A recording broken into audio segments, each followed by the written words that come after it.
Днес във фермери и банки. На какви условия трябва да отговаря един земеделски производител, за да ползва банкова гаранция от Националния гаранционен фонд? И какво ще стане, ако не се погасява кредит, получен със съдействието на фонда?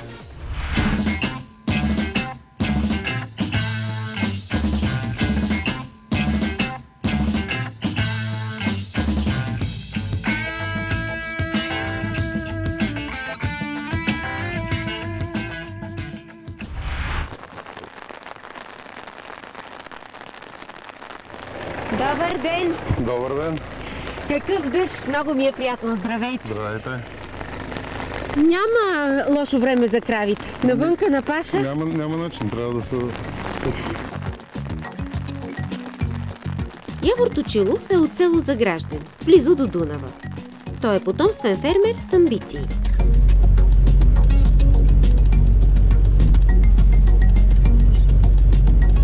От колко години с животновъдство се занимавате? 13 години.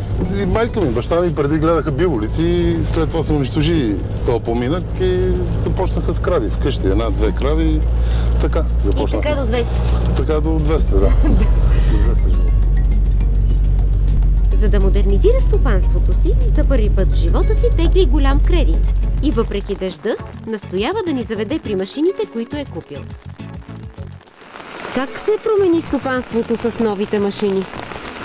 По-лесно вече се обслужва самата ферма, се обслужва земята, по-лесно се обработва. Кандидатствах по мярка 121 за закупуване на тези 3 машини, където са.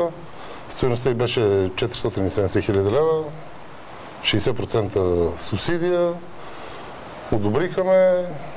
Благодаря на Гаранционния фонд, където беше 80% се гарантираше пред банките и после с 20% самоучастие и нещата се получиха.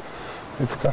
Какво е необходимо да направи един земеделски производител, за да получи гаранция от Националния гаранционен фонд?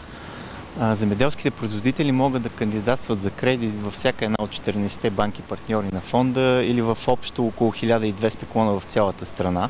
Това, което е необходимо, е да попълнят освен стандартните документи за искане за кредити, формуляр с искане за издаване на гаранция от НГФ. И това е единственият документ, който се изисква от фонда. Трудно ли е за един фермер да натрупа необходимото обезпечение, което искат банките, за да вземе кредит? Абсолютно е трудно. Невъзможно. Какви условия имаше, за да можеш да вземеш кредит с участието на Гаранционния фонд? Да нямаш предишни лоши кредити, които не си върнал. На този етап имах малки кредити, не съм имал проблем.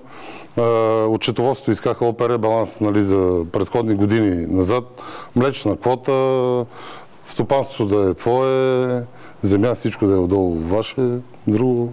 Тези неща бяха, да. Разбира се, ако някоя банка изиска допълнително обезпечение, това е вече по преценка на земеделския производител и на бенефициента по програмата, дали да го предостави или не. Но това, което е положително при схемата, е, че все пак тя се реализира чрез широк кръг търговски банки, така че това, което препоръчваме, е бенефициентите да проверят в повече банки условията, които банките ще им предложат и да изберат тази оферта, която е най-изгодна за тях. Изчакваме да се прибере и другото стадо. Явор зарежда бала с едно с новата машина и с видима радост обяснява.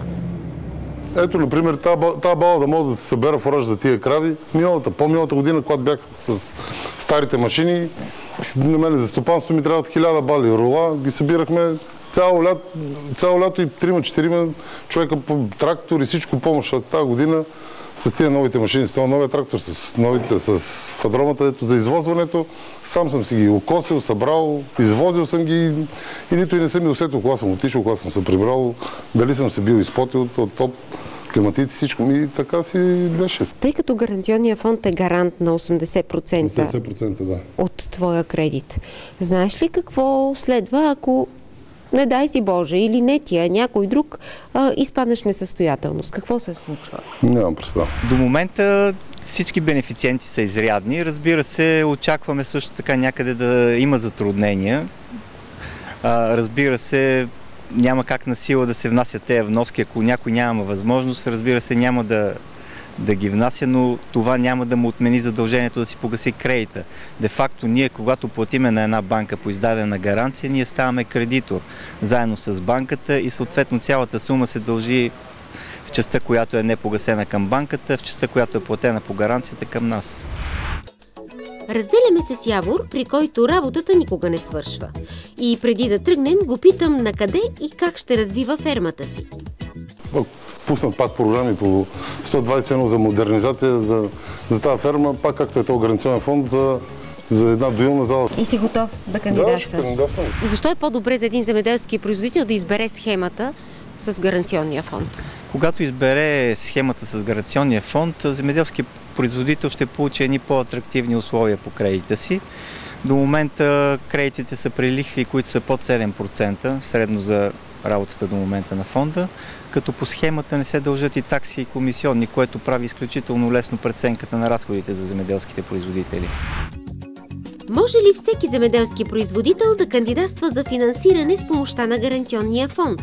Какво представлява програмата за собствен риск и какви са сроковете за кандидатстване в случай на одобрен проект по програмата за развитие на селските райони 2007-2013 година? Отговорите следващата събота във Фермери и банки.